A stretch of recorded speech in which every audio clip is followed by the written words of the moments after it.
Today's video we are discussing light and noise discipline during SHTF. Hey guys, Titan Preparedness, welcome back to the channel.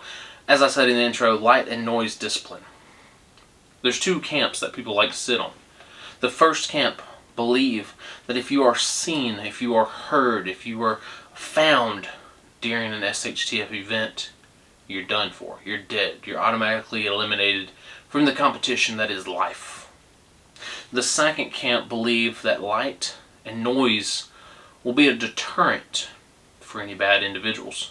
For any individuals wanting to come collect your stuff. In today's video we're going to go over some pros and some cons with both of these ideologies and see which one might be right for you and which one I fall into. So the light and noise discipline are paramount people. These people believe that if you are seen, if you are heard, you will be gone. They believe, especially after the sun goes down, that you need to become invisible. You need to disappear off the grid. You need to disappear from the face of the earth. You need to not be able to be found. They believe in shutting the blinds, closing the doors, closing the windows.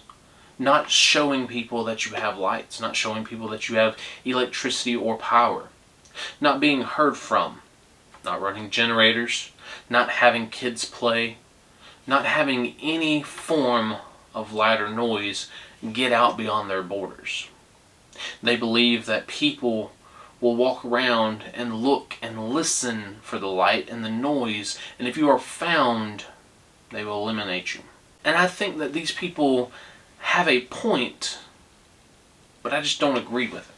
Right? Light and noise discipline are important. If you are a service member and you are trapped behind enemy lines, you are down in Taliban land behind enemy lines, your helicopter went down, your plane went down, you got lost, your buddies pushed you out of something, and you have to make your way back to an American embassy, an American base behind enemy lines, you definitely want to keep your mouth shut, keep the lights off, and not be found.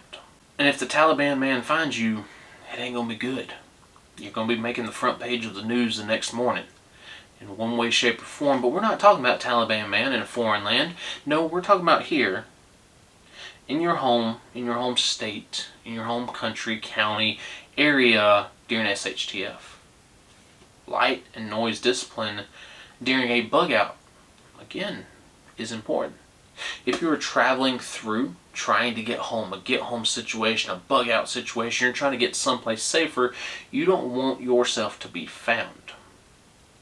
Maybe that angry group of marauders that's been chasing you for the last day, they're going to take your stuff. They're going to take your wife, they're going to take your kids, they're going to kill you, or maybe make you become a slave. So I can agree with them. Right? There are situations where you would want to be quiet, be not found.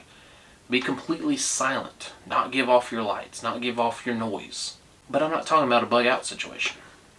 I'm talking about an at-home situation. Because I am a bug-in prepper. There's very few instances where I would actually leave my house. So what about bugging in? I always have one question for these individuals, and it sounds kind of like an asshole question. It sounds kind of like a dumb question, but it's a very important question.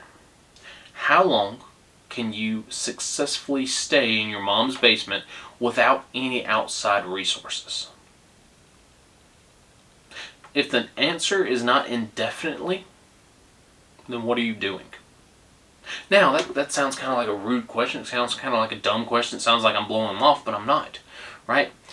Because if you believe that you need to become silent, not give off any light, not give off any, right, really practice light and noise discipline, that means you're going to be inside somewhere.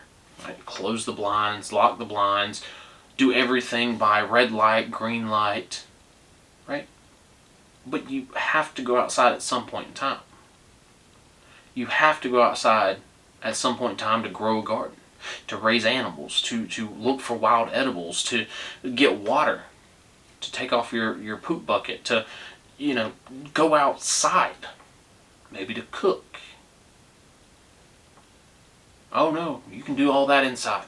Okay, cool. But for how long? Everyone knows that you can see light from miles away.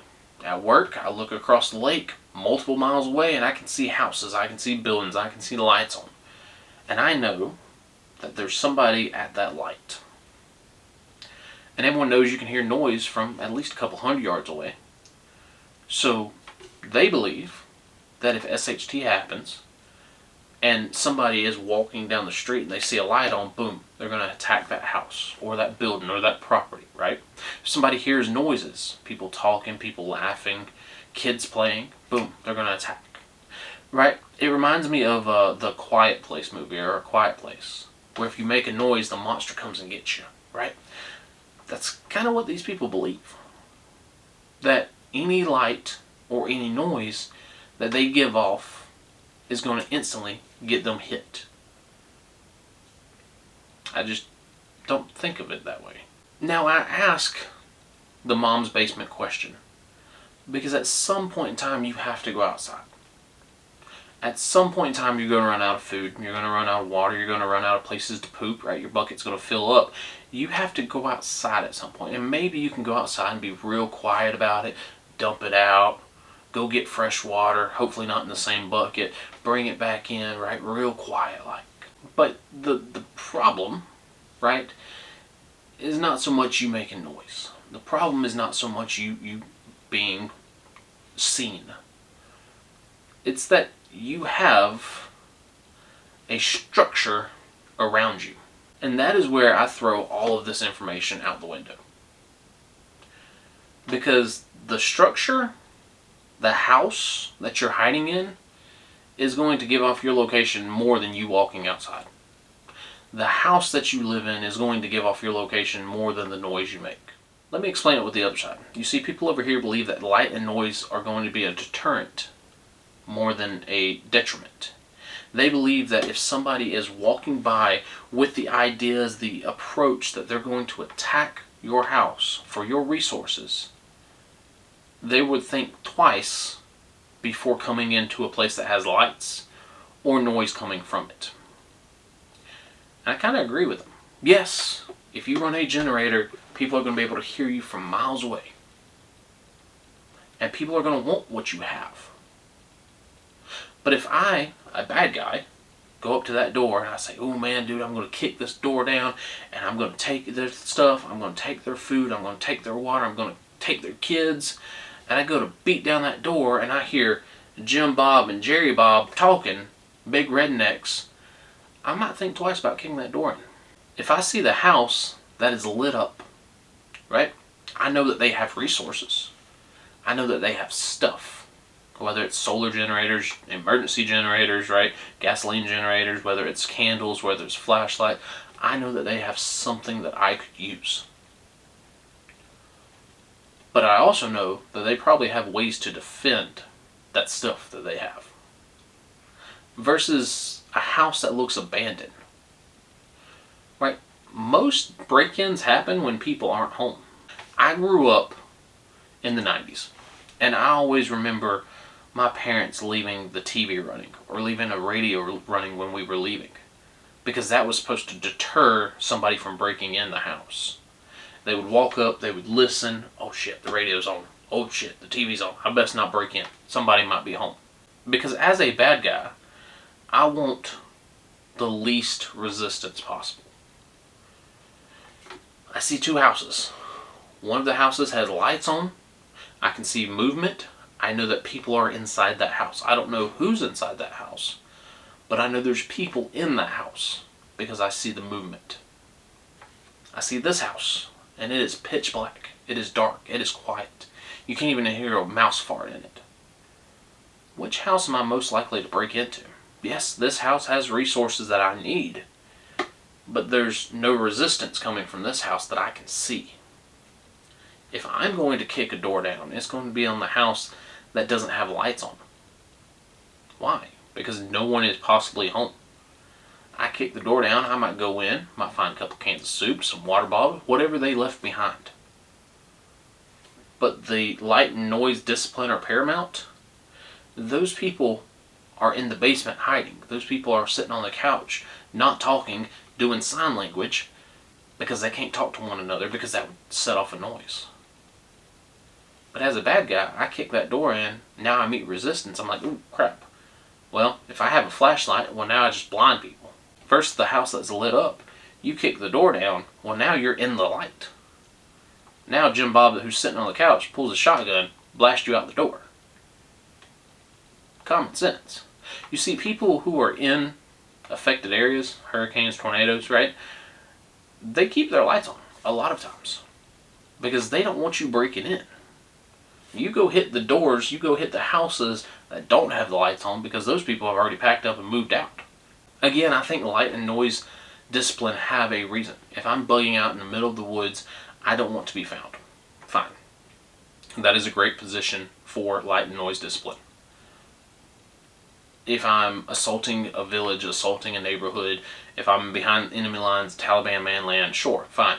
Having lights, having sound coming from your house, tell somebody that if they kick that door down, there's going to be a fight on their hands. SHTF happens, I have lights, I have power, I have energy, I have electricity. I'm also going to have a way to defend it. I live where guns are accessible to everybody. Okay, anybody can get one basically. And so knowing that, if I'm walking down the street and I go, abandoned house, abandoned house, abandoned house, they're all dark, this house has lights on, it's got power, it's got kids, so you know Mama Bear's going to be out there, it's got, 4, 5, 6 pair of work boots out front, might not be the house I want to break into. However, these 3 houses that look abandoned, they're going to be my first stop. Just my thoughts, right? Let me know what you guys think down in the comment section. Are you team light and noise discipline or paramount, or light and noise are a deterrent? Let me know down below. Again, there are times and situations you do want to shut the lights off. You do want to look like you're not home. But that also tells the person that you're not home and all the resources inside the house are free. So go for it. Me personally, right, there's no possible way that I'm going to keep my kids quiet during an SHTF event. Maybe quiet for like a minute or two, but they're still going to be outside playing. You're still going to have to grow your garden. You're still going to have to deal with the animals. You're still going to have to go get water, right? And it's not like people don't see the big giant house, right? You're 6 foot tall. The house is 20 foot tall. You're a foot wide. The house is 80 foot wide. It's kind of hard to make that blend in. Because if I look at a road map, I can throw a dart and basically hit a house. Anywhere. If you are in a building, that building is connected to a road. If I'm a bad guy, I'm going to follow the road, hitting houses on my way. So it's not like your house is off the beaten path. Now, if it's off the beaten path in the middle of nowhere and there's one way in, one way out, maybe. If you hear noise outside, hey, shut off all the lights and be prepared to fight. But if you're not, right, you're in a cul-de-sac, you're in a subdivision, everyone knows that people live there. Let me know down below which side of the fence you stand on. Maybe I'm wrong, right? Maybe I'm right. Who knows? Let me know down below. That's all I got. TTY.